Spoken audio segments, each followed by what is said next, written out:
This is a Hope 1032 podcast. Good morning. As we take time each weekday morning to spend time with God, we find God speaking so practically into our lives. And this week we're talking about growing our relationship with God through prayer.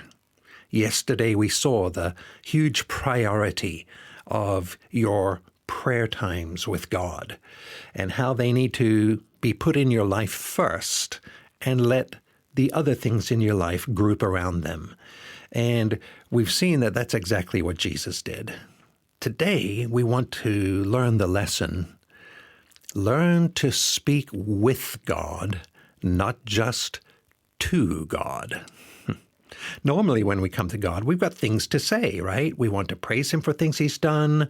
We want to thank Him for His work in our lives. We want to ask Him to get involved in situations that we're aware of. We want His help with circumstances that we're facing, even for our schedule for today. In all of these, we come to speak to God. But speaking with God is different because it means there's a conversation happening, doesn't it? Whenever Jesus prays, it's like we're just hearing Him speak out loud in the middle of an ongoing conversation He has with the Father. He just starts talking Father, and then He goes on with His prayer. Well, Jesus' prayers are conversational in their tone. How would you describe a conversation?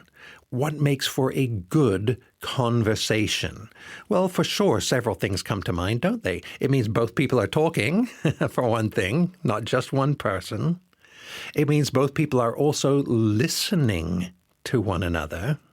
Also, both people take an interest in each other and care about each other's concerns.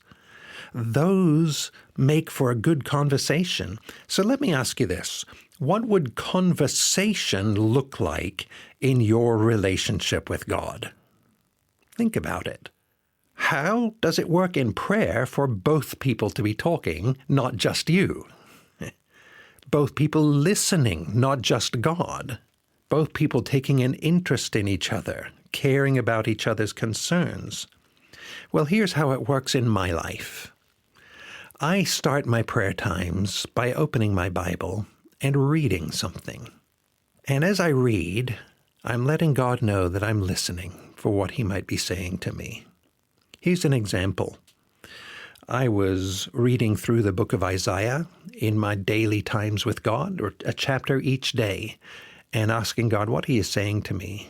I came to Isaiah chapter 6, and I started reading these words. In the year that King Uzziah died, I saw the Lord, high and exalted, with the train of His robe filling the temple. And the passage goes on, but as I read that, I just sensed God wanted me to listen to Him. So I stopped trying to read the whole chapter, and I just started thinking very deeply about those words. Isaiah said, I saw the Lord. I just turned those words over in my mind. I saw the Lord. What did it mean for Isaiah to see the Lord? How did that impact him? I thought about times when I'd had very deep encounters with God in prayer. And I pondered, I thought about what was it that led to those deep exposure to God, those times when God revealed Himself so deeply to me. I saw the Lord. What does it mean to see God today? We don't see Him physically. Jesus said God is spirit, right? So how do we see Him? I started thinking deeply about that. The Lord, He's the one that Isaiah saw. I want you to know that in those first 5 or 6 verses of Isaiah, I spent several months every morning just pondering deeply over each word and the things in there. God spoke to me. And the very end of that time of thinking through those verses was me talking back to God about my response to what He was saying to me. You can do that too.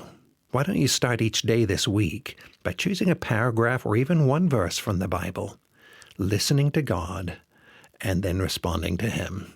I'm John North. To go deeper in your faith, visit afci.com.au.